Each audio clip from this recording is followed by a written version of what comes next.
छठे चरण के लिए आज रवाना होंगी पोलिंग पार्टियां। 7 राज्यों की 97 सीटों पर कल मतदान। यूपी की 14 सीटों पर भी कल वोटिंग। आखिरी चरण के लिए प्रचार के लिए पीएम भरेंगे हुंकार। आज हिमाचल और पंजाब में करेंगे 4 रैलियां। 1 जून को 8 राज्यों की 97 सीटों पर होनी है वोटिंग। बीएसपी अध्यक्ष मायावती का पंजाब दौरा। आज पंजाब के नावाशहर में बीएसपी की जनसभा। आखिरी चरण के लिए मायावती भरेंगी चुनावी हुंकार। अंबाला में बेकाबू ट्रक ने ट्रैवलर को मारी टक्कर। भीषण गर्मी हादसे में 7 की मौत, 25 से ज्यादा घायल। बुलंदशहर से वैष्णो देवी दर्शन के लिए निकले थे सभी लोग।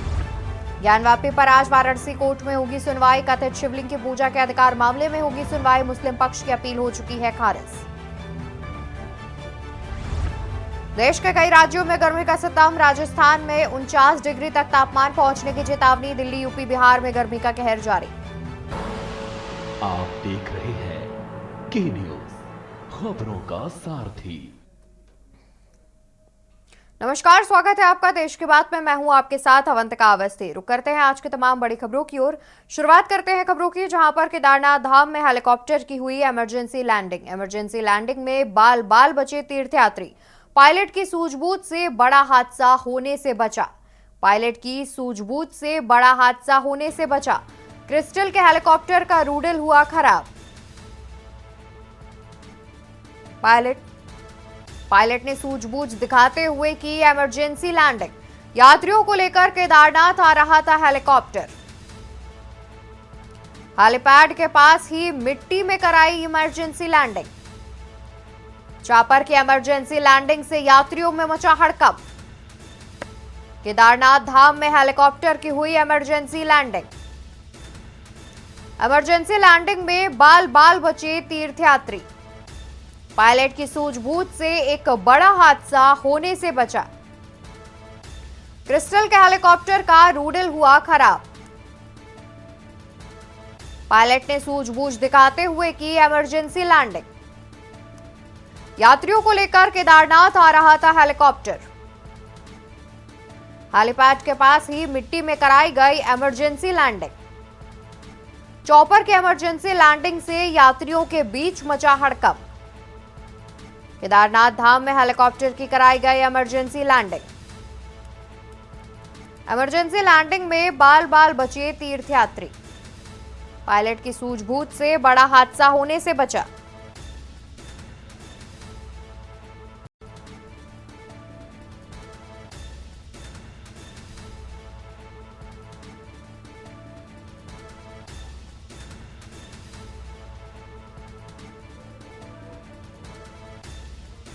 दोस्तों ये देखिए सुबह सुबह की घटना है और यहाँ पे हेली क्रैश हो गया था। बाल बाल बच गया। बाबा केदार की कृपा रही कि यहाँ पे हेली बाल बाल बच गया। ये सामने देख सकते हैं हेली, यहाँ पे ये हेलीपैड है और हेलीपैड रनवे से सीधे नीचे पहले ही उतर चुका है। और भगवान की कृपा ये रही कि यहाँ पे सभी यात्री कुशल है और हेली क्रैश होने से बाल बाल बच गया है। नीचे हेलीपैड से ही नीचे उतर गया है हेली। ये देख सकते हैं केदारनाथ की यह घटना है, आपको लाइव दिखा रहा हूँ मैं।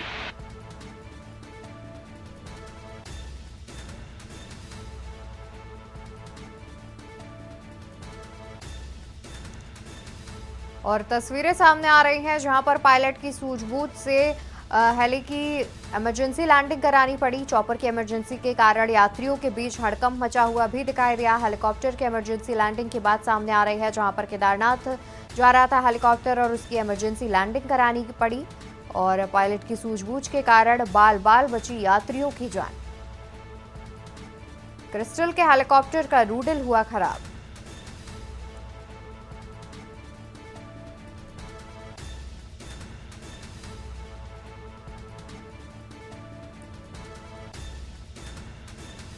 तो बता दें कि यात्रियों को लेकर के केदारनाथ धाम जा रहा था हेलीकॉप्टर, जहां पर ऐसा कुछ सीन हुआ कि हेलीकॉप्टर की इमरजेंसी लैंडिंग करवानी पड़ी। बता दें कि लगातार 4 धाम यात्रा में बढ़ती भीड़ को देखते हुए कहीं ना कहीं लोग हेलीकॉप्टर की सेवाओं का भी उपयोग करते हुए नजर आ रहे थे, जिसके बाद हेलीकॉप्टर में कुछ खराबी नजर आई और हेलीकॉप्टर की इमरजेंसी लैंडिंग करानी पड़ी।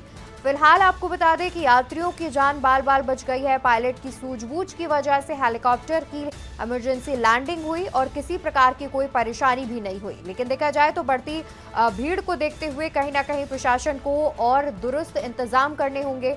धरातल की स्थिति की बात की जाए तो चारधाम यात्रा में जिस तरीके से श्रद्धालुओं की भीड़ बढ़ रही है, उसको देखते हुए पर्याप्त इंतजाम प्रशासन की ओर से नहीं देखे जा रहे हैं। भीड़ मैनेजमेंट को लेकर लगातार प्रशासन की परेशानियां सामने आ रही है और कहीं ना कहीं इन्हीं बातों को लेकर विपक्ष भी सत्ता पक्ष पर हमलावर नजर आ रहा है।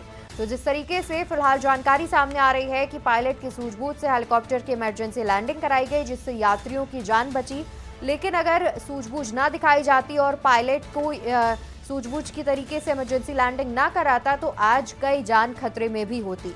तो जिस तरीके से भीड़ बढ़ रही है, कहीं ना कहीं प्रशासन को भीड़ मैनेजमेंट को लेकर के विशेष इंतजाम किए जाने चाहिए। और लगातार देखा जाए तो चारधाम यात्रा में यात्रियों के पहुंचने का जो सिलसिला है वो लगातार जारी है। केदारनाथ धाम में सबसे ज्यादा यात्री पहुंच रहे हैं। केदारनाथ धाम में दर्शन पूजन के लिए यात्री पहुंच रहे हैं और उसको लेकर के कहीं ना कहीं भीड़ मैनेजमेंट एक बड़ा मुद्दा बनता नजर आ रहा है। चारधाम यात्रा की जब से शुरुआत हुई है, भीड़ लगातार पहुंच रही है और कहीं ना कहीं सरकार की जो नाकामियां हैं वो भी सामने आ रही हैं। जिस तरीके से तैयारियां की गई थी, कहीं ना कहीं तैयारियां जो हैं वो उपलब्ध होती नहीं दिखाई दे रही हैं, तैयारियां पर्याप्त नहीं दिखाई दे रही हैं, जिससे यात्रियों को भी परेशानियों का सामना करना पड़ रहा है।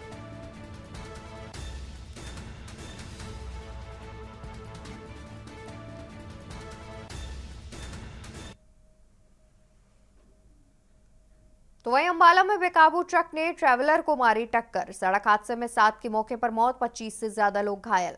रात लगभग 1 बजे अंबाला मोहड़ा के पास हुआ था हादसा। हादसे के शिकार सभी लोग जा रहे थे वैष्णो देवी। रात लगभग 1 बजे के पास अंबाला मोहड़ा के पास हुआ था हादसा। हादसे के शिकार सभी लोग जा रहे थे वैष्णो देवी। हादसे के शिकार सभी लोग जा रहे थे वैष्णो देवी।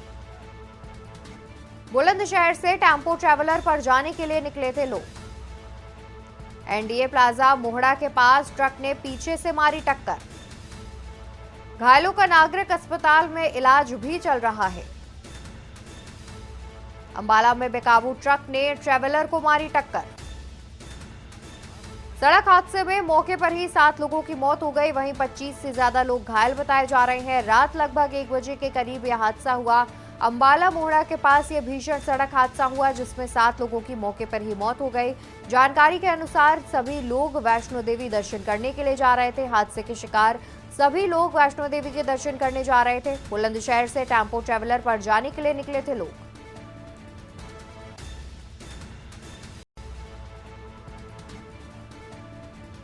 और ज्यादा जानकारी के लिए हमारे साथ बुलंदशहर से संवाददाता अनिल मीणा और वहीं चंडीगढ़ से हमारे साथ ब्यूरो चीफ विनोद गुप्ता जी जुड़े हुए हैं। सबसे पहले रुक कर लेते हैं अनिल मीणा का। अनिल, देखा जाए तो बुलंदशहर से सभी ट्रैवलर पर सवार होकर निकले थे। लगभग कितने लोग मौजूद थे ट्रैवलर में? सेंटर के जो ट्रेवलर से करीब 25 श्रद्धालु के आसपास माता वैष्णो देवी के दर्शन करने के लिए निकले थे और बताया जा रहा है कि अंबाला में देर रात सड़क हादसे में 7 लोगों की मौत हो गई है। हालांकि जनपद अंबाला के जो प्रशासन के द्वारा जनपद बुलंदशहर के प्रशासन को शायद कोई अभी सूचना नहीं दी गई है, क्योंकि डीएम एसएसपी से हमारी अभी फोन पर बात हुई थी। डीएम एसएसपी का जो कहना है, उनका कहना है कि जनपद बुलंदशहर में कोई तरह की सूचना नहीं पहुंची है और अगर सूचना मिलती है तो तत्काल वहाँ जो परिवार के जो लोग हैं उनके पास जाया जाएगा और उनके लिए हर संभव जो सहायता है, जो उनके दुख में साथ दिया जाएगा। लेकिन अगर बात किया जिस तरह से जो माता वैष्णो देवी के सड़क हादसे में जो लोग जा रहे, बड़े ही दुखद घटना है, जिससे कि जनपद बुलंदशहर का जो एक परिवार था, जो पूरा ही परिवार सड़क हादसे में खत्म हो गया है। और उसको लेकर अगर बात की जाए तो कहीं ना कहीं जो जिस तरह से माता वैष्णो देवी के दर्शन के लिए लोग जा रहे थे, तो वो कहीं ना कहीं जिस तरह से देर रात ट्रक ने जो टक्कर मारी है, भीषण सड़क हादसे में जो मौके पर ही 7 लोगों की मौत हो गई। हालांकि 20 लोग अभी भी उसमें घायल बताए जा रहे हैं। घायलों की जो स्थिति है वो अभी तो काफी नाजुक बनी हुई है, लेकिन देखना यह होगा कि अभी आने वाला जो वक्त है वो उसमें कितने लोग अभी सुरक्षित बच पाते हैं और उनका अंबाला के प्रशासन के द्वारा किस तरह से उनका इलाज किया जा रहा है। लेकिन अगर बुलंदशहर की बात की जाए तो बुलंदशहर में अभी तक किसी प्रकार की कोई बुलंदशहर में सूचना नहीं मिली गई है। जो प्रशासन है जनपद बुलंदशहर का या पुलिस प्रशासन की बात करें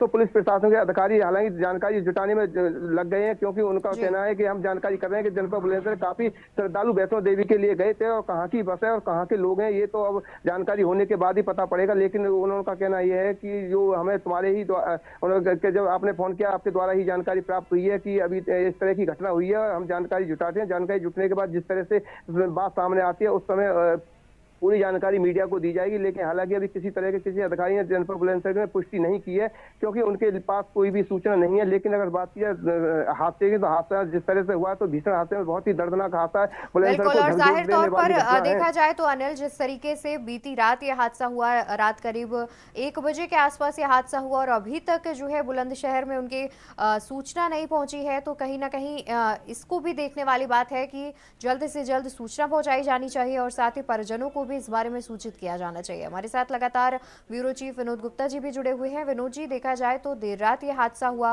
मौके पर ही 7 लोगों की मौत, तो वहीं 25 लोग घायल बताए जा रहे हैं। फिलहाल की अगर बात की जाए तो क्या स्थिति है? रेस्क्यू कार्य कर लिया गया होगा, तो घायलों की स्थिति की बात की जाए तो कैसी स्थिति देखने को मिल रही है? अवंतिका, सबसे बड़ी बात ट्रक ने टक्कर नहीं मारी। सबसे पहले बात यह है कि जो ये ट्रेवलर थी ये ट्रक के जाके बजी है। तो ट्रक जो है वो ट्रक हाई स्पीड में थी, ये ट्रेवलर हाई स्पीड में थी, और उस ट्रक के आगे कोई गाड़ी आ जाती है और ट्रक अचानक ब्रेक मारता है और पीछे से ट्रेवल जो हाई स्पीड से थी और ट्रेवल अब उस ट्रक में जाके बजती है। और जो हादसा जो परखचे जो आगे से उड़े हैं, शायद आपने फोटो में भी वीडियो में भी देखा होगा कि गाड़ी ट्रेवल पीछे से नहीं आगे से डैमेज हुई है। तो इसकी सबसे बड़ी कारण है कि ट्रेवल भी हाई स्पीड में थी, ट्रक भी हाई स्पीड में था, और जैसे ट्रक टक्कर मारता है वो ट्रेवलर जो है ट्रक में जाके बजती है और उसके परखचे उड़ जाते हैं और जिस मौके पर ही 7 लोगों की मौतें हो जाती है। जो रात 1 बजे का मामला था, तो कहीं ना कहीं प्रशासन भी व्यस्त रहता है क्योंकि चुनाव का समय चल रहा है, कल चुनाव भी है। तो एक राहगीर ने सूचना पुलिस को दी जाती है और मौके पे पुलिस पहुंचती है। मोहड़ा पुलिस थाने के अंदर आता है, जो सचिव दिलीप, उन्होंने कहा कि हाँ मौके पे पुलिस पहुंची, तत्काल पहुंची, और जितने भी जो बचे हुए हैं, जो लोग बचे हैं, जो दर्शनार्थी बचे थे, जो श्रद्धालु जा रहे थे दिल्ली जम्मू के लिए, उनको तुरंत जो नियर अस्पताल है अम्बाला कैंट के, उनको जहाँ शामिल दाखिल किया गया। जो गंभीर हालत है उनको तुरंत जो बड़े अस्पतालों में रेफर किया गया है। प्रशासन बिल्कुल सुस्त रहा है और जल्द से जल्द जितने भी बच सकते थे, जो श्रद्धालु बच सकते उनको बचाने की कोशिश की गई है। हाँ, मौके पे 7 लोगों की मौत हुई है, जिनमें एक बच्ची शामिल है, 6 लोगों के साथ एक बच्ची शामिल है 6 महीने की, और बाकी जो 20 लोग के आसपास जो लोग गंभीर घायल बताए जा रहे हैं, उनमें से स्थिति डॉक्टर ने कहा जो भी गंभीर जो है वो अपनी नाजुक स्थिति से बाहर है, परंतु अभी भी कुछ नहीं कहा जा सकता कि आखिर उनमें से बचने की उनकी कुछ की क्या स्थिति कितनी गंभीर है कितनी नहीं है। प्रशासन जरूर सकता है। खुद मुख्यमंत्री जो है नायब सिंह सैनी ने कहा कि किसी भी तरह की कोताही इसके उपचार में नहीं बरती जाएगी। जी बिल्कुल, और जाहिर तौर पर जिस तरीके से ये बात भी सामने आ रही है, कहीं ना कहीं ट्रैवलर जो है वो भी तेज स्पीड में थी, और जिस तरीके से भीषण हादसा हुआ है, कहीं ना कहीं देखा जाए तो लापरवाही भी सामने आ रही है ड्राइवर्स की। बहुत शुक्रिया आप दोनों का अधिक जानकारी हमारे दर्शकों तक पहुंचाने के लिए। तो अम्बाला से ये पूरा मामला सामने आ रहा है, जहां पर करीब देर रात 1 बजे के करीब ये भीषण हादसा हुआ। इस हादसे में 7 लोगों की मौके पर ही मौत हो गई, तो वहीं 25 से ज्यादा लोग घायल बताए जा रहे हैं। बता दें कि ट्रैवलर सवार सभी लोग वैष्णो देवी दर्शन के लिए बुलंदशहर से निकले थे। छठे चरण के मतदान के लिए सभी तैयारियां हुई पूरी। 7 राज्यों की सीटों पर कल होगा मतदान। 7 राज्यों की 57 सीटों पर कल मतदान किया जाएगा। 57 सीटों पर आज रवाना होंगी पोलिंग पार्टियां। बता दें कि 57 सीटों पर आज रवाना होंगी पोलिंग पार्टियां। कड़ी सुरक्षा के बीच छठे चरण का होगा मतदान। छठे चरण के मतदान के लिए तैयारियां की गई पूरी।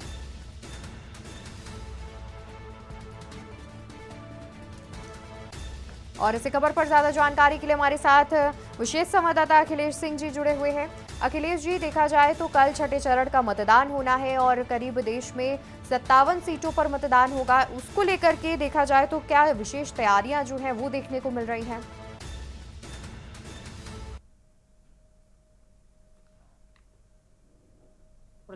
प्रचार 5वें के थमने के बाद, छठे चुनाव प्रचार थमने के बाद जो छठा चुनाव का मतदान होना है, उसके लिए चुनावी तैयारियां चुनाव आयोग की तरफ से कर दी गई हैं। हर जिले में चुनाव जो मतदान होना है, करीब 27 सीटों पर चुनाव होना और उत्तर प्रदेश की 14 सीटों पर मतदान होगा। इसके लिए जो चुनावी पार्टियां जो चुनावी पोलिंग स्टेशन के लिए रवाना होंगी, उनकी तैयारी पूरी हो गई है और वो सब ईवीएम के साथ पूरे कर्मचारियों को जो चुनावी ड्यूटी में लगे हैं उनको भेजा जा रहा है। इसके लिए मुकम्मल व्यवस्था पूरी प्रशासन की तरफ की बिल्कुल गई। जिला निर्वाचन अधिकारी जी। इसके लिए पुख्ता जिम्मेदार होते हैं। जिन 57 सीटों पर आज लोकसभा चुनाव के लिए पोलिंग पार्टी जो अब पोलिंग स्टेशन को रवाना होंगी, उनके साथ ईवीएम, कर्मचारी, बाकी सभी व्यवस्थाओं के साथ इनको आज रवाना कर दिया जा रहा है और रवाना करके ये कल सुबह 7 बजे से वोटिंग शुरू होगी और शाम 6 बजे तक वोटिंग होगी। बिल्कुल। जी और हाँ। वहीं अखिलेश जी देखा जाए तो अगर 5वें चरण की बात की जाए तो वहां पर भी कुछ अव्यवस्थाएं जो हैं वो सामने आई थी। कहीं ना कहीं वोटिंग शुरू होने से पहले ही ईवीएम खराब हो गई, पहला वोट तक नहीं पड़ पाया। तो फोन को लेकर के भी कई तरह की जो बातें हैं वो सामने आई थी, जहां पर वोट डालते समय वीडियो रिकॉर्ड किया गया, रील बनाया गया। तो क्या इसको लेकर के भी विशेष गाइडलाइंस जारी की गई हैं या फिर कुछ विशेष इंतजाम किए गए हों? अवंतिका, आपको बता दें कि चुनाव कोई भी हो, चाहे वो लोकसभा चुनाव हो, विधानसभा चुनाव हो या स्थानीय लेवल के चुनाव हो, सभी जी चुनाव में चुनाव आयोग के द्वारा गाइडलाइंस की जाती है कि कोई भी बिल्कुल जब बूथ पर वोट डालने मतदाता जाएगा तो अपने साथ कोई भी इलेक्ट्रॉनिक डिवाइस लेकर नहीं जाएगा। यानी मोबाइल्स हो सकते हैं और दूसरे इलेक्ट्रॉनिक डिवाइस हो सकते हैं, उनको लेकर जाना पूरी तरह से प्रतिबंधित होता है। लेकिन 5वें चरण में जिस प्रकार देखने को मिला कि कुछ ऐसे मतदाता मतदान करने पहुंचे थे, उन्होंने मतदान के दौरान ईवीएम का बटन दबाने के समय उसका वीडियो रिकॉर्ड किया था। यहाँ तक कि कुछ ऐसे थे जिन्होंने कई बार भी ईवीएम का बटन दबाया जी और उस पर चुनाव आयोग ने कार्रवाई भी की। फिलहाल बिल्कुल। यानी कि देखा जाए तो अगर इस तरीके की अव्यवस्थाएं सामने आती हैं तो कहीं ना कहीं दोबारा से कार्रवाई की जाएगी। बहुत शुक्रिया आपका ज्यादा जानकारी दर्शकों तक पहुंचाने के लिए। तो बता दें कि छठे चरण के मतदान कल होने हैं और उसको लेकर के कड़ी सुरक्षा के बीच ब्रेक से वापस आ चुके हैं। रुक करते हैं खबरों की ओर। खबर आपको बता दें जहां पर आखिरी चरण के प्रचार के लिए प्रधानमंत्री भरेंगे हुंकार। आज हिमाचल और पंजाब में प्रधानमंत्री करेंगे 4 रैलियां। पीएम मोदी की आज गुरदासपुर जालंधर में होगी रैली। पीएम मोदी की आज गुरदासपुर जालंधर में होगी रैली। हिमाचल प्रदेश के मंडी और शिमला में रैली करेंगे प्रधानमंत्री नरेंद्र मोदी। प्रधानमंत्री की आज गुरदासपुर और जालंधर में होगी रैली। प्रधानमंत्री के कार्यक्रम के बारे में बता रहे हैं, जहां पर प्रधानमंत्री आज हिमाचल प्रदेश के मंडी और शिमला में भी रैली करेंगे और 1 जून को 8 राज्यों की 57 सीटों पर होना है मतदान। आखिरी चरण के लिए प्रधानमंत्री झोंकेंगे ताकत। आखिरी चरण के लिए प्रधानमंत्री भरेंगे हुंकार। ज्यादा जानकारी के लिए हमारे साथ विशेष संवाददाता अखिलेश सिंह जी जुड़े हुए हैं। अखिलेश जी, देखा जाए तो जिस तरीके से कल छठे चरण के चुनाव होने हैं, अब बस आखिरी चरण ही बाकी है, 7वां चरण, और उसको लेकर के भी जो है प्रचार प्रसार की शुरुआत हो चुकी है। प्रधानमंत्री भी पहुंच रहे हैं, पंजाब में भी वो जनसभा करेंगे और इसके अलावा हिमाचल में जनसभा करेंगे। दोनों ही राज्यों के समीकरण की बात की जाए तो बीजेपी के पक्ष में क्या कुछ समीकरण निकलकर सामने आ रहा है? बिल्कुल अवंतिका, आज प्रधानमंत्री पंजाब और हिमाचल प्रदेश के चुनावी दौरे पर हैं। 7वां चरण यानी आखिरी चरण लोकसभा चुनाव के लिए अपने तूफानी चुनावी दौरे पर है। प्रधानमंत्री सबसे पहले आज पंजाब और हिमाचल प्रदेश के जो 4 चुनावी जनसभाओं को संबोधित करेंगे। हम आपको बताते हैं कि पंजाब में सबसे पहले चुनावी जनसभा करेंगे। आपको जो शेड्यूल हमारे पास आया उसमें सबसे पहले हिमाचल प्रदेश में 2 चुनावी जनसभाओं को संबोधित करेंगे और उसके बाद पंजाब में चुनावी जनसभाओं को संबोधित करेंगे। बिल्कुल। और वहीं देखा जाए अखिलेश जी तो जिस तरीके से हिमाचल प्रदेश में भी सियासत काफी गर्माती हुई दिख रही थी और हिमाचल में जिस तरीके से कंगना रनौत भी इस बार चुनावी मैदान में है हिमाचल की मंडी सीट पर, और उसके बाद पंजाब की बात की जाए तो आम आदमी पार्टी फिलहाल सत्ता में है पंजाब में। तो अगर हिमाचल और पंजाब दोनों की बात की जाए तो यहाँ पर बीजेपी के लिए कितना मुश्किल हो सकता है चुनाव जीतना? बिल्कुल, पंजाब और हिमाचल प्रदेश में दोनों को कड़ी टक्कर भारतीय जनता पार्टी को इसलिए भी मिल रही है क्योंकि हिमाचल में कांग्रेस की सरकार है और पंजाब में आम आदमी पार्टी की सरकार है। दोनों राज्यों में भाजपा के विरोधी दलों की सरकार होने के चलते वहां पर जो विपक्षी दल है वो अपना चुनावी माहौल बनाने में ज्यादा कामयाब रहे हैं और लिहाजा अगर देखा जाए तो आम आदमी पार्टी पंजाब में बहुत ज्यादा सक्रिय है और वो भारतीय जनता पार्टी को कड़ी चुनावी टक्कर देने में भी दिखती है। वहीं हिमाचल प्रदेश की बात की जाए तो हिमाचल प्रदेश में कांग्रेस की सरकार है और कांग्रेस सरकार होने के नाते वहां पर कांग्रेसी नेता हो, स्टार प्रचारक हो, स्थानीय कार्यकर्ताओं में भी जोश काफी देखने को मिलता है। और हिमाचल प्रदेश के चुनाव में भी कांग्रेस की जो जनसभाएं होती हैं उनमें भीड़ भी काफी होती है, लेकिन भारतीय जनता पार्टी को भी कम नहीं आंका जा सकता है। भारतीय जनता पार्टी चाहे पंजाब हो या हिमाचल प्रदेश हो, दोनों राज्यों में अपनी चुनावी जनसभाएं प्रधानमंत्री करें या फिर केंद्रीय गृह मंत्री। बिल्कुल बिल्कुल अखिलेश जी, और देखा जाए तो जिस तरीके से पंजाब में भी आम आदमी पार्टी की सरकार है और हिमाचल में कांग्रेस की सरकार है, तो देखने वाली बात होगी कि आखिर बीजेपी इन दोनों ही राज्यों में कितना जादू 7वें चरण में दिखा पाती है। बहुत शुक्रिया आपका अधिक जानकारी हमारे दर्शकों तक पहुंचाने के लिए। तो आपको बता दें कि आज हिमाचल और पंजाब में प्रधानमंत्री 4 रैलियों को संबोधित करने पहुंच रहे हैं। 7वें चरण के लिए प्रधानमंत्री प्रचार प्रसार करते हुए नजर आएंगे।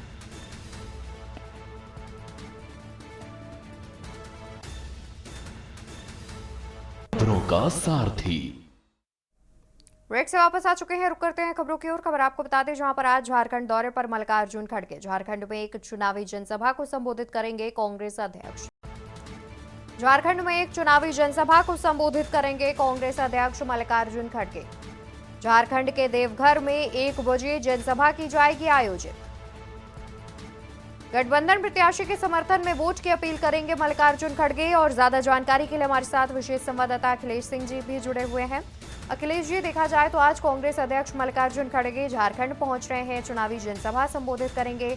और अमूमन देखा जाए तो झारखंड में बीजेपी के भी लगातार दौरे, जनसभाएं और रैलियां देखने को मिली हैं। तो अगर झारखंड के चुनावी समीकरण की बात की जाए तो वहां पर क्या इंडिया गठबंधन का दबदबा देखने को मिल रहा है या फिर एनडीए सीटें जीतने में कामयाब हो पाएगी?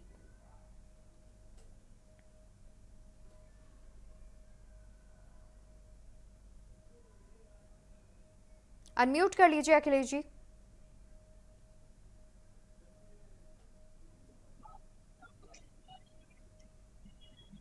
जी, कांग्रेस के राष्ट्रीय अध्यक्ष मल्लिकार्जुन खड़गे आज झारखंड के चुनावी दौरे पर हैं। अगर देखा जाए तो वहां पर कांग्रेस की तरफ से एक चुनावी जनसभा का आयोजन किया गया है, जिस चुनावी जनसभा को देवघर में, झारखंड के देवघर एक लोकसभा सीट है, वहां पर वो मल्लिकार्जुन खड़गे उसको संबोधित करेंगे।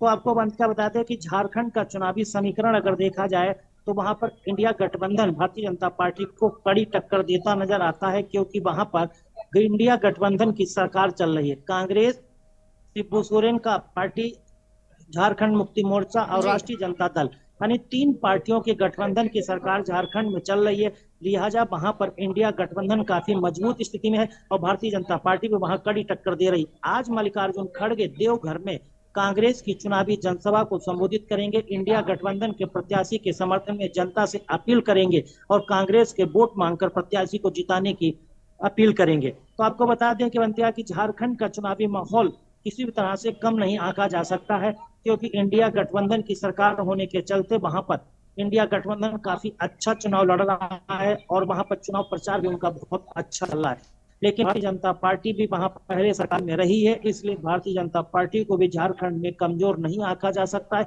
और भारतीय जनता पार्टी भी चुनावी मूड में ताबड़तोड़ प्रचार अभियान कर रही है। फिलहाल झारखंड की जो स्थिति है उससे ये लगाया जा सकता है कि इंडिया गठबंधन काफी मजबूत स्थिति में दिख रहा है। बिल्कुल, और देखा जाए तो कहीं ना कहीं झारखंड में भी ईडी सीबीआई की कार्रवाई को लेकर के भी इंडिया गठबंधन जो है वो बीजेपी पर लगातार हमलावर होता हुआ दिख रहा है। तो कहीं ना कहीं वोट बैंक में भी देखा जाए तो हेरफेर देखने को मिल सकती है। बहुत शुक्रिया आपका ज्यादा जानकारी दर्शकों तक पहुंचाने के लिए।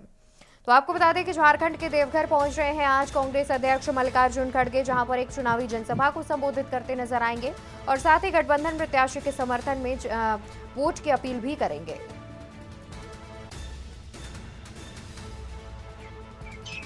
तो वहीं यूपी के चुनावी दौरे पर आज बीजेपी राष्ट्रीय अध्यक्ष जेपी नड्डा यूपी में 3 चुनावी जनसभाओं को संबोधित करेंगे। बीजेपी राष्ट्रीय अध्यक्ष कुशीनगर, बलिया, सोनभद्र, रॉबर्ट्सगंज में होगी जनसभा।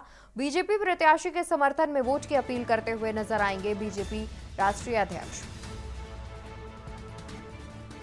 तो बीजेपी प्रत्याशी के समर्थन में वोट की अपील करेंगे बीजेपी राष्ट्रीय अध्यक्ष जेपी नड्डा। यूपी के चुनावी दौरे पर आज पहुंच रहे हैं जेपी नड्डा।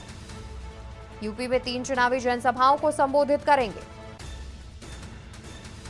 कुशीनगर, बलिया, सोनभद्र, रॉबर्ट्सगंज में होगी जनसभा।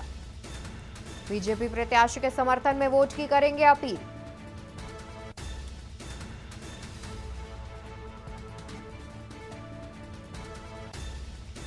यूपी में 3 चुनावी जनसभाओं को संबोधित करेंगे बीजेपी राष्ट्रीय अध्यक्ष जेपी नड्डा। ज्यादा जानकारी के लिए हमारे साथ विशेष संवाददाता अखिलेश सिंह जुड़े हुए हैं। अखिलेश जी, देखा जाए तो आज आखिरी चरण के चुनाव प्रचार के लिए बीजेपी राष्ट्रीय अध्यक्ष जेपी नड्डा यूपी पहुंच रहे हैं, जहां पर 4 जिलों में जनसभाओं को संबोधित करेंगे। क्या कुछ जानकारी है इसको लेकर? बीजेपी के राष्ट्रीय अध्यक्ष जेपी नड्डा आज उत्तर प्रदेश के चुनावी दौरे पर हैं और उत्तर प्रदेश में भारतीय जनता पार्टी ने 3 चुनावी जनसभाओं को आयोजित किया है, जिनको भारतीय जनता पार्टी के राष्ट्रीय अध्यक्ष जेपी नड्डा संबोधित करेंगे। आपको बताते हैं कि पहली चुनावी जनसभा कुशीनगर में होगी और दूसरी चुनावी जनसभा बलिया और तीसरी सोनभद्र रावस्टगंज होगी। आपको बताते हैं कि जो तीनों चुनावी जनसभाओं में है, सबसे अहम चुनावी जनसभा बलिया की देखी जा सकती है, क्योंकि भारतीय जनता पार्टी तीनों जगह से जो चुनाव लड़ रही है उसमें उन्होंने बलिया का जो कैंडिडेट है भारतीय जनता पार्टी ने बदल दिया था। और वहां पर आपको पहले बताते हैं कि 2014 में भरत सिंह भाजपा के टिकट पर चुनाव जीते थे। 19 आते आते उनका टिकट कट गया और 19 में भारतीय जनता पार्टी ने बीरेंद्र सिंह मस्त को चुनाव लड़ाया और वो 19 में जीते और 24 आते आते उनका भी चुनावी टिकट कट गया। भारतीय जनता पार्टी ने बलिया में अब तीसरी बार 2024 के लोकसभा चुनाव में नीरज शेखर को टिकट दिया। नीरज शेखर वही हैं जो प्रधानमंत्री चंद्रशेखर रहे, उनके बेटे। तो इस लिहाज से वहां पर बलिया का चुनाव बेहद अहम माना जाता है और भारतीय जनता पार्टी के राष्ट्रीय अध्यक्ष जेपी नड्डा जब वहां आज चुनाव प्रचार करेंगे और चुनावी जनसभा को संबोधित करेंगे तो वहां पर जो गुटबाजी चल रही है, भितरघात चल रहा है, वो भी बहुत सामने आएगा। वहां के लोग, स्थानीय लोग बताते हैं और भारतीय जनता पार्टी दूसरी पार्टियों में भी सुनने को मिलता है कि बलिया की जो सीट है जहां पर नीरज शेखर चुनाव लड़ रहे हैं, वहां पर 14 का चुनाव जीतने वाले भाजपा के भरत सिंह और 19 में चुनाव जीतने वाले बीरेंद्र मस्त, दोनों लोग अंदर खाने नीरज शेखर के खिलाफ गुटबाजी करके चुनाव में उतनी सक्रियता नहीं दिखा रहे हैं जैसे भारतीय जनता पार्टी को दिखाई जानी चाहिए। भारतीय जनता पार्टी के आला कमान नेताओं ने, बड़े नेताओं ने काफी वहां पर स्थिति समझाने, बुझाने और चुनाव प्रचार को सही कराने की कोशिश की, लेकिन जो अंदर की गुटबाजी है वो पूरी तरह से ठीक नहीं हो पाई। इसलिए बलिया का चुनाव और भारतीय जनता पार्टी के बड़े नेताओं को वहां बार बार पहुंचना ये साबित करता है कि बलिया में गुटबाजी चरम पर है। फिलहाल बाकी जो 2 सीटें हैं कुशीनगर, वहां भारतीय जनता पार्टी के लिए मुफीद साबित हो सकती है, क्योंकि वहां से भी भारतीय जनता पार्टी जीती थी। और तीसरी जो है सोनभद्र रावस्टगंज, यहाँ से भारतीय जनता पार्टी ने भी जीत दर्ज की थी 19 और 14 में। बिल्कुल, यानी कि देखा जाए तो कहीं ना कहीं जिस तरीके से एक भी मौका बीजेपी नहीं छोड़ना चाहती है, किसी भी सीट पर अगर मुश्किल लग रही है तो लगातार केंद्रीय नेतृत्व के नेतागढ़ भी पहुंच रहे हैं, स्टार प्रचारक जो हैं वहां पर पहुंचकर रैली और जनसभाएं करते हुए नजर आ रहे हैं। बहुत शुक्रिया अखिलेश जी आपका अधिक जानकारी दर्शकों तक पहुंचाने के लिए। बता दें कि बीजेपी प्रत्याशियों के पक्ष में प्रचार प्रसार करने के लिए आज यूपी दौरे पर है बीजेपी राष्ट्रीय अध्यक्ष जेपी नड्डा, जहां पर वो 3 चुनावी जनसभाओं को संबोधित करते हुए नजर आएंगे। कुशीनगर, बलिया, सोनभद्र और रॉबर्ट्सगंज में जनसभा का किया जाएगा आयोजन।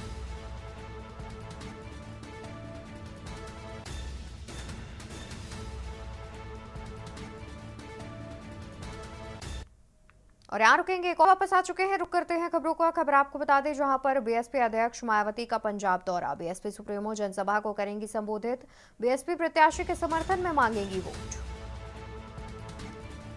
बीएसपी सुप्रीमो जनसभा करेंगी संबोधित, बीएसपी प्रत्याशी के समर्थन में मांगेंगी वोट। पंजाब के नावा शहर में बीएसपी की होगी जनसभा, बीएसपी अध्यक्ष मायावती का पंजाब दौरा आज।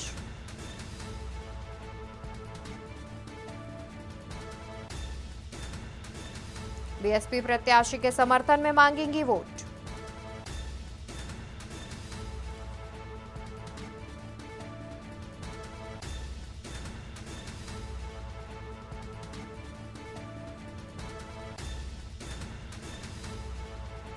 बीएसपी सुप्रीमो जनसभा संबोधित करने पंजाब पहुंच रही हैं। पंजाब दौरे पर है बीएसपी सुप्रीमो मायावती, जहां पर बीएसपी प्रत्याशी के पक्ष में प्रचार प्रसार करती हुई और वोट की अपील करती हुई नजर आएंगी। इसी खबर पर ज्यादा जानकारी के लिए हमारे साथ संवाददाता शिवा शर्मा जुड़े हुए हैं। शिवा, आपसे जानना चाहेंगे कि बीएसपी सुप्रीमो आज वहां पंजाब पहुंच रही हैं, जहां पर वो जनसभा संबोधित करेंगी। और देखा जाए तो जिस तरीके से बीएसपी किसी भी गठबंधन में शामिल होकर चुनाव नहीं लड़ रही है और मौजूदा सरकार पंजाब में आम आदमी पार्टी की है और आज ही बीजेपी की ओर से प्रधानमंत्री भी पहुंच रहे हैं, तो सियासी जो समीकरण है, अगर पंजाब की बात की जाए तो क्या कुछ देखने को मिल रहा है?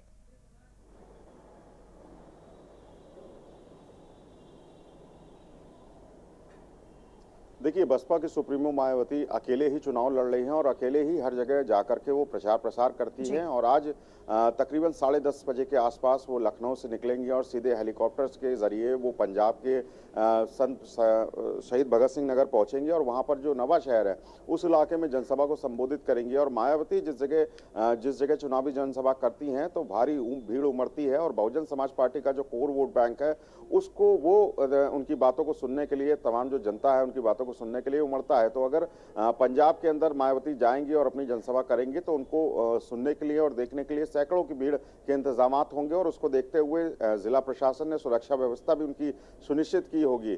बात की जाए अगर कोर वोट बैंक पे पंजाब के अंदर की, तो पंजाब के अंदर आम आदमी पार्टी की इस समय जगह है और प्रधानमंत्री भी लगातार जिस तरीके से प्रयास कर रहे हैं, प्रचार प्रसार कर रहे हैं, पंजाब के अंदर जाएंगे तो उनको सुनने के लिए भी न सिर्फ भारतीय जनता पार्टी की कार्यकर्ता बल्कि तमाम जो लोग हैं पंजाब से जो जनता है वो उनको सुनने के लिए पहुंचेगी। तो तमाम जो राजनीतिक सियासी हरकतें हैं और हलचल है इस लोकसभा चुनाव में देखने को मिल रही है, लेकिन 4 जून को ही पता लगेगा कि आखिरकार किसकी ताकत सबसे ज्यादा काम आई है और किसकी सरकार बन रही है। तो आज जब मायावती वहां पर पहुंचेंगी नवा शहर में शहीद भगत सिंह नगर में, तो उनकी जनसभा में काफी भीड़ उमड़ने वाली है और तमाम जो सियासी बातें हैं, चाहे इंडिया गठबंधन पर वार करने की बात हो या फिर तमाम राजनीतिक दलों पर तंज कसने की बात हो, मायावती उस पर जरूर अपनी प्रतिक्रिया देंगी।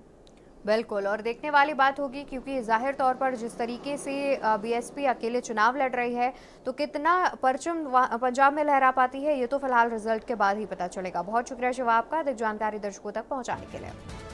तो आपको बता दें कि आज बीएसपी सुप्रीमो जनसभा को संबोधित करने पंजाब पहुंच रही हैं, जहां पर वो बीएसपी प्रत्याशी के समर्थन में जनसभा करती हुई नजर आएंगी और साथ ही जनता से वोट की अपील करती हुई भी देखी जाएंगी।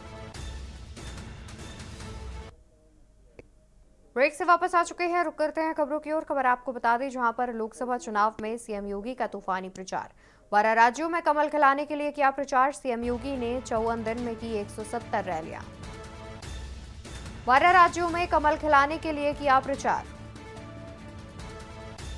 सीएम योगी ने 54 दिनों में की 170 रैलियां।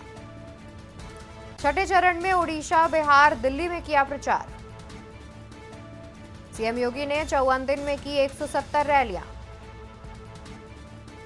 छठे चरण में ओडिशा, बिहार, दिल्ली में किया प्रचार। हरियाणा में भी यूपी सीएम योगी आदित्यनाथ ने किया प्रचार। उपचुनाव और विधानसभा प्रत्याशियों के लिए मांगे वोट। तो लोकसभा चुनाव में सीएम योगी आदित्यनाथ का तूफानी प्रचार। 12 राज्यों में कमल खिलाने के लिए किया प्रचार। सीएम योगी ने 54 दिनों में की 170 रैलियां। छठे चरण में ओडिशा, बिहार, दिल्ली में किया प्रचार प्रसार। सीएम योगी ने 54 दिनों में की 170 रैलियां। ज्यादा जानकारी के लिए हमारे साथ संवाददाता शिवा शर्मा जुड़े हुए हैं। शिवा, देखा जाए तो जिस तरीके से लोकसभा चुनाव प्रचार में मुख्यमंत्री योगी आदित्यनाथ ने कितनी रैलियां की हैं, इसका एक आंकड़ा जो है वो सामने आया है। फिलहाल अभी 7वां चरण बाकी है और इस दौरान भी मुख्यमंत्री कई एक दिन में 4 जनसभाएं, रैलियां करते हुए देखे जा रहे हैं। तो कहीं ना कहीं अनुमान लगाया जा रहा है कि 7वें चरण तक ये जो आंकड़ा है 170 से और बढ़ सकता है।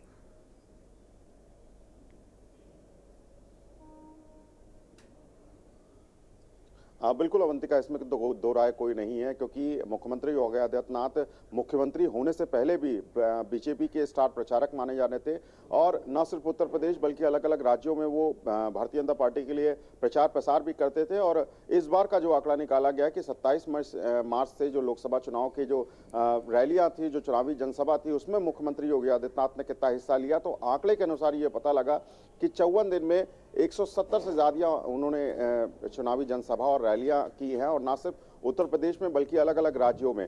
कल भी मुख्यमंत्री योगी आदित्यनाथ उड़ीसा और बिहार के दौरे पर रहे थे, क्योंकि छठे चरण का चुनाव होना है और तमाम जो राज्य हैं उनमें अलग अलग सीटों को चुनाव को लेकर के भारतीय जनता पार्टी के बड़े नेता अलग अलग जिलों में जाकर के, अलग अलग राज्यों में जाकर के पार्टी के हित में प्रचार प्रसार कर रहे हैं, उसकी उपलब्धियां भी गिना रहे हैं। तो मुख्यमंत्री योगी आदित्यनाथ आज भी पूर्वी उत्तर प्रदेश के दौरे पर हैं, अलग अलग जैसे कि कुशीनगर, बांसगांव, गोरखपुर, आज भी उनका दौरा लगा हुआ है, क्योंकि 7वें चरण का जो प्रचार है वो कल से शुरू हो गया है।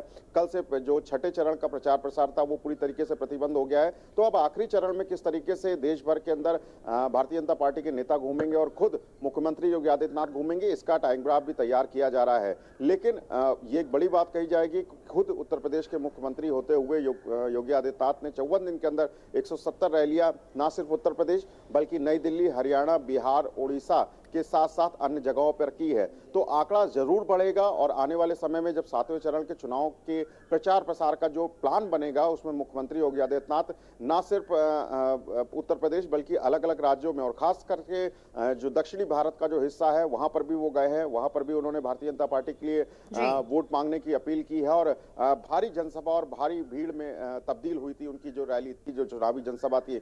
तो काफी ज्यादा लोकप्रियता है मुख्यमंत्री योगी आदित्यनाथ की, बुलडोजर बाबा के रूप में माने जाते हैं और जो उनका जो कार्यकाल है उत्तर प्रदेश में 2 बार का, उसकी काफी ज्यादा सराहना की जाती है, ना सिर्फ उत्तर प्रदेश में बल्कि अलग अलग राज्यों में। लोग उदाहरण के रूप में लेते हैं कि उत्तर प्रदेश के अंदर माफियाओं के खिलाफ जो कार्रवाई हो रही है, मुख्यमंत्री की आइडियोलॉजी है जो काम करने की, उसको बहुत ज्यादा लोग पसंद करते हैं। तो लोग चाहते हैं कि उनके राज्यों में, उनके जिलों में मुख्यमंत्री आए और भारतीय जनता पार्टी के हित में वो तमाम चीजें कहें, अपनी बातें कहें, तो लोगों को पसंद आता है। और मुख्यमंत्री योगी आदित्यनाथ का यही शायद बहुत ज्यादा एजेंडा रहता है कि भारतीय जनता वोट के लिए कितना ज्यादा जो कोर वोट बैंक है उसको उसमें तब्दील करें। तो भारतीय जनता पार्टी के लिए लगातार योगी आदित्यनाथ जगह जगह प्रचार प्रसार कर रहे हैं और ये आंकड़ा आने वाले समय में जो 7वें चरण का जो चुनाव है प्रचार प्रसार के साथ में वो जरूर बढ़ता देखने को मिलेगा। बिल्कुल, और जाहिर तौर पर देखा जाए तो कहीं ना कहीं मुख्यमंत्री योगी आदित्यनाथ की जो बाकी राज्यों से डिमांड है वो भी देखने को मिलती है और उनकी जनसभाओं में भीड़ जो है वो भी जुटती हुई दिखाई देती है, ना सिर्फ उत्तर प्रदेश बल्कि अन्य राज्यों में भी जहां पर बीजेपी की सरकार शायद नहीं भी है अभी, वहां पर भी मुख्यमंत्री योगी आदित्यनाथ की जो डिमांड है वो भी काफी देखी गई इस लोकसभा चुनाव के दौरान। बहुत शुक्रिया आपका शिवा, अधिक जानकारी दर्शकों तक पहुंचाने के लिए। तो जानकारी हम आप तक पहुंचा रहे थे जहां पर 54 दिनों में मुख्यमंत्री योगी आदित्यनाथ ने 170 रैलियां की हैं, ना सिर्फ उत्तर प्रदेश बल्कि उड़ीसा, बिहार, दिल्ली और इसके अलावा अन्य राज्यों में भी मुख्यमंत्री योगी आदित्यनाथ ने रैली और जनसभाएं की हैं।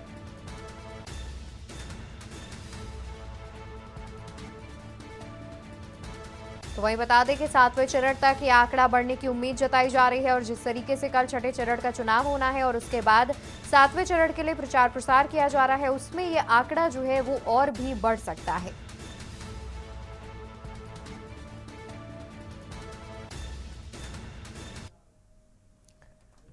वहीं खबर आपको राजधानी लखनऊ से बताते हैं जहां पर जेठ के बड़े मंगल पर भंडारे का होना है आयोजन। लखनऊ में बड़े मंगल भंडारे की थाने में देनी होगी सूचना। LucknowPolice.UP.com पर भर सकते हैं फॉर्म।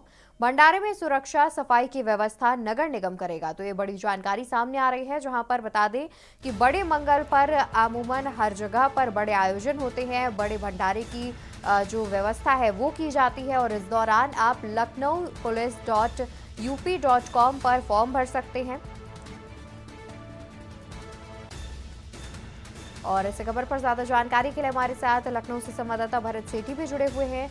भरत, देखा जाए तो बड़े मंगल पर भंडारे की सूचना देनी होगी, कुछ इस प्रकार से जानकारी सामने आ रही है। एक जो हमें LucknowPolice.UP.Government.in पर एक फॉर्म भरना होगा, क्या कुछ प्रोसीजर है, क्या कुछ जानकारी है इससे रिलेटेड?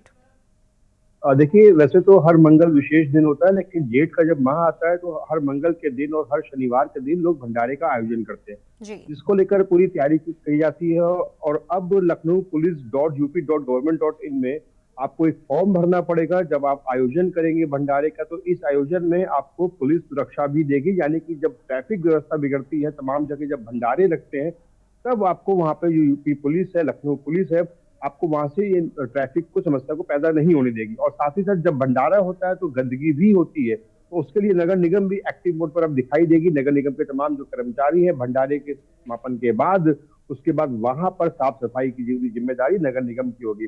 भंडारे कितने आयोजन हो रहे हैं, इसका पूरा जो लेखा है वो एक रिकॉर्ड है, वो भी पूरा मेंशन किया जाएगा। इससे पहले भी जब भंडारे होने थे जेठ के माह में लास्ट ईयर, तब भी ये पुलिस ने एक फॉर्म भरना था लोगों को, फॉर्म लोगों ने भरा था, वहां से अनुमति मिली थी, अनुमति मिलने के बाद ही जो भंडारे के आयोजन किए गए थे। इस बार भी यूपी लखनऊ पुलिस को भी आपको इन्फॉर्मेशन देनी पड़ेगी, सूचना देनी पड़ेगी कि आप किस स्थान पर भंडारा करवा रहे हैं, कोई पथरी गली तो नहीं है, कोई रास्ते में कोई दिक्कत तो नहीं आएगी। तमाम एंगलों से पुलिस पूरा मुआयना करेगी, उसके बाद आपको भंडारे का परमिशन देगी। फिलहाल पुलिस जो ट्रैफिक व्यवस्था को सुधारने के लिए और नगर निगम सफाई अभियान सफाई करेगी, उसको देखते हुए दोनों जो टीम्स है दोनों अलर्ट मोड पर रहेंगे और कहाँ कहाँ आयोजन भंडारे के हो रहे हैं उसका पूरा लेखा जोखा भी पुलिस के पास रहेगा। जी बिल्कुल। और वहीं भरत देखा जाए तो अगर कोई ऐसा नहीं करता है, किसी ने भंडारे का आयोजन करा लिया और उसकी सूचना नहीं दी, तो क्या किसी प्रकार की कार्रवाई भी की जा सकती है? देखिए, निश्चित तौर पर जिस तरीके से पिछली बार लास्ट ईयर जब भंडारे का आयोजन जानकारी नहीं थी तो तुरंत ये कहा गया था कि आप फॉर्म भरें, उसके बाद ही भंडारे का आयोजन करवाएं। उनको फिर एक नोटिस जरूर दिया गया था, लेकिन हाँ वो इतना सख्त नोटिस नहीं था कि उसके ऊपर कोई कार्रवाई हो, लेकिन ये जरूर कहा गया इस बार भी आप जो है अपने क्षेत्र में अपने क्षेत्रीय पुलिस को इंफॉर्मेशन जरूर देंगे कि आप कहाँ भंडारा करवा रहे हैं, क्या कोई रास्ते में प्रॉब्लम बाधा तो नहीं आएगी, क्या रोड जाम की स्थिति पैदा तो नहीं होगी। अगर ऐसी स्थिति पैदा होती है, गाड़ियां रोड पर लगती है, तो इसके जिम्मेदार वो आयोजक होगा जो भंडारे का आयोजन करवाएगा। फिलहाल उसके लिए भी पुलिस वहां पर जो महिला पुलिस और तमाम जो पुलिस वहां पर रहेंगी कि किसी प्रकार की कोई दिक्कत पैदा ना हो। जी बिल्कुल, बहुत शुक्रिया भरत आपका। अधिक जानकारी दर्शकों तक। वीआईपी मूवमेंट्स का दौरा। प्रदेश के सीएम योगी आदित्यनाथ और उप मुख्यमंत्री ब्रजेश पाठक। सीएम योगी की आज जिले में 2 ताबड़तोड़ जनसभाएं होनी है। पथरदेवा और बरहज विधानसभा में सीएम की जनसभा होगी। बीजेपी प्रत्याशियों के समर्थन में जनसभा करेंगे मुख्यमंत्री योगी आदित्यनाथ। मीडिया प्रभारी ने वीआईपी मूवमेंट्स की जानकारी दी है। तो आपको बता दें कि मीडिया प्रभारी की ओर से वीआईपी मूवमेंट्स की जानकारी दी गई है। प्रदेश के सीएम और उप मुख्यमंत्री ब्रजेश पाठक आज जिले में दौरे पर रहेंगे। सीएम योगी की आज जिले में 2 ताबड़तोड़ जनसभाएं होंगी।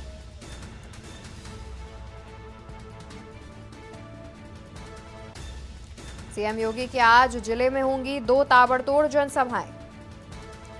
पथरदेवा व बरहज विधानसभा में होगी सीएम की जनसभा। बीजेपी प्रत्याशियों के समर्थन में जनसभा करेंगे।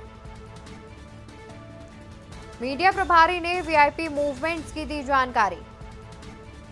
आज जिले में रहेगा वीआईपी मूवमेंट्स का दौरा। प्रदेश के सीएम योगी आदित्यनाथ और उप मुख्यमंत्री ब्रजेश पाठक का जिले में रहेगा दौरा। ताबड़तोड़ 2 जनसभाएं करेंगे मुख्यमंत्री। पथरदेवा और बरहज विधानसभा में होगी मुख्यमंत्री योगी आदित्यनाथ की जनसभा। सीएम योगी की जिले में होंगी 2 ताबड़तोड़ जनसभाएं। पथरदेवा और बरहज विधानसभा में करेंगे मुख्यमंत्री जनसभा।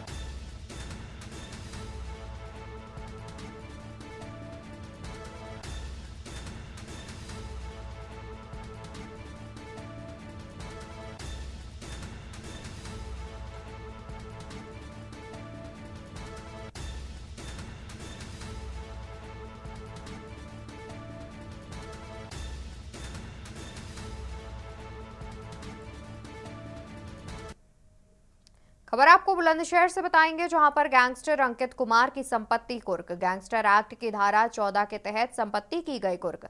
कुर्क संपत्ति की कीमत 3,75,000 रुपए बताई गई। बुलंदशहर से खबर बता दें, जहां पर गैंगस्टर एक्ट की धारा 14 के तहत संपत्ति की गई कुर्क। कुर्क संपत्ति की कीमत 3,75,000 रुपए बताई गई है। सीओ की अगुवाई में बीबीनगर पुलिस ने की कार्रवाई। बुलंदशहर से खबर, गैंगस्टर अंकित कुमार की संपत्ति की गई कुर्क। गैंगस्टर एक्ट की धारा 14 के तहत संपत्ति की गई कुर्क। कुर्क संपत्ति की कीमत 3,75,000 रुपए बताई गई। सीओ की अगुवाई में बीबीनगर पुलिस ने की कार्रवाई। बुलंदशहर से खबर सामने आ रही है, जहां पर गैंगस्टर अंकित कुमार की संपत्ति की गई कुर्क। कुर्क संपत्ति की कीमत बताई जा रही है 3,75,000 रुपए।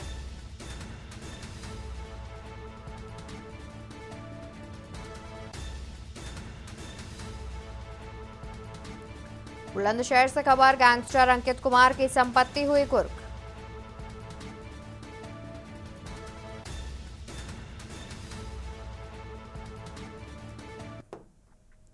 वहीं बाल भिक्षावृत्ति रोकने के लिए बनाए जाएंगे हॉटस्पॉट। प्रभावित क्षेत्रों को चिन्हित कर लगाए जाएंगे सीसीटीवी कैमरे। बच्चों की गुमशुदगी अपहरण से जुड़े क्षेत्र किए गए चिन्हित। रेलवे स्टेशन, बस स्टेशन और बाजार, मुख्य चौराहों, धार्मिक स्थलों पर बच्चों से कराई जाती है भिक्षावृत्ति। डीजीपी ने सभी जिलों और कमिश्नरेट को जारी किए हैं निर्देश। तो खबर आपको बता रहे हैं राजधानी लखनऊ से, जहां पर डीजीपी ने सभी जिलों और कमिश्नरेट को निर्देश जारी कर दिए गए हैं। सभी जगहों पर सीसीटीवी कैमरों से निगरानी की जाएगी और साथ ही जिस तरीके से बच्चे भिक्षावृत्ति करते हुए नजर आते हैं उन पर रोक लगाने के लिए ये कवायद की जाएगी।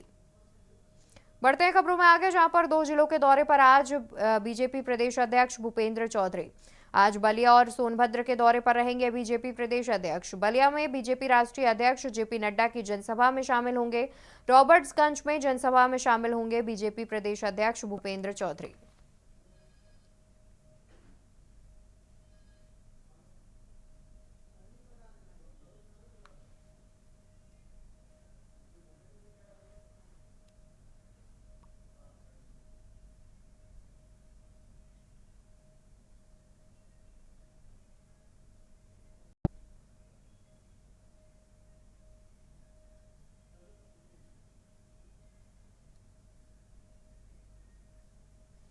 तो 2 जिलों के दौरे पर रहेंगे आज बीजेपी प्रदेश अध्यक्ष भूपेंद्र सिंह चौधरी।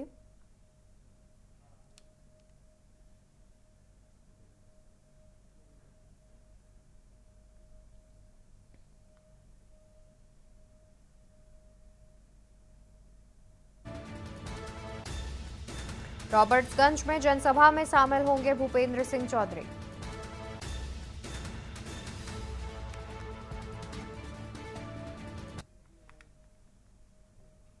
उत्तर प्रदेश में लोकसभा चुनाव के अंतिम 2 चरणों का मतदान बाकी है और इन चरणों में पूर्वी यूपी की सीटों पर मतदान होना है।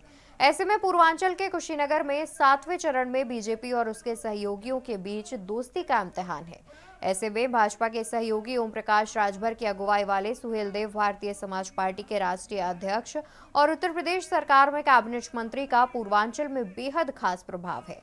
इसलिए अपनी जाति के वोट बैंक पर राजभर बेहद भरोसे के साथ कुशीनगर पहुंचे, जहां पर राष्ट्रीय स्तर पर पक्ष और विपक्ष पर गंभीर आरोप लगाते हुए जनसभा को संबोधित करते हुए ओम प्रकाश राजभर ने मोदी और योगी के कार्यों की जमकर तारीफ की। राजभर ने मीडिया के सवालों का जवाब देते हुए अखिलेश यादव को लेकर कहा कि पिता की विरासत पर राजनीति करते हैं, पिता के विरासत में राजनीति मिली है तो मुख्यमंत्री बन गए थे।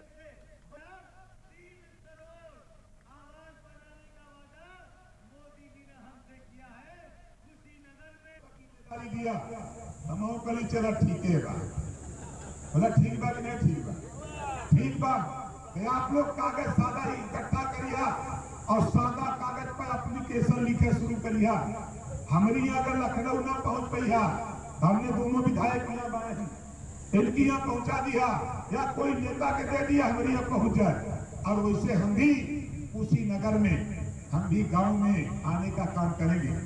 इस नाते भाइयों आपसे कहना चाहता हूं कि देखो, हमने आपसे वादा किया था कि 24 में दिल्ली की पंचायत में महाराजा सुहेल देव जी का सिपाही दिल्ली की पंचायत में पहुंचाऊंगा।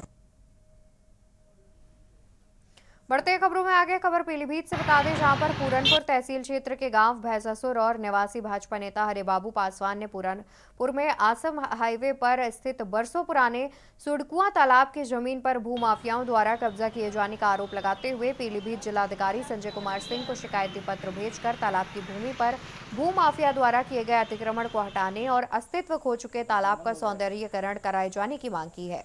भाजपा नेता ने बताया कि पूरनपुर आसम हाईवे के उत्तरी दिशा में सुडकुआ तालाब पर कुछ भूमाफियाओं द्वारा अतिक्रमण कर अवैध तरीके से कॉलोनी बसा दी गई है। वहीं हाईवे के दक्षिण दिशा में भूमाफियाओं द्वारा अवैध रूप से कब्जा किया जा रहा है। अतिक्रमण के खिलाफ मुहिम चलाकर उनके खिलाफ कार्रवाई की जाए ताकि क्षेत्र की जनता को जल संकट की समस्या से जूझना न पड़े।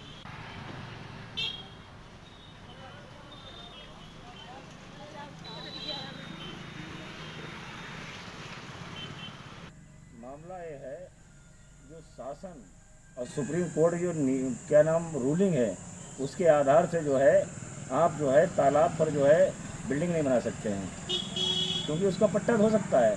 पट्टा जो है मछली पालने के लिए हो जाएगा, अन्य काम के लिए हो जाएगा, लेकिन आप उसमें जो है बिल्डिंग नहीं बना सकते हैं। कुछ लोग भूमाफिया लोग हैं, उन्होंने जो है बिल्डिंग बना रखी है। इसके लिए मैंने जो है प्रार्थना डीएम को भी दिया है और एक एसडीएम को भी दिया है, लेकिन उसमें अभी तक कोई कार्रवाई नहीं हुई।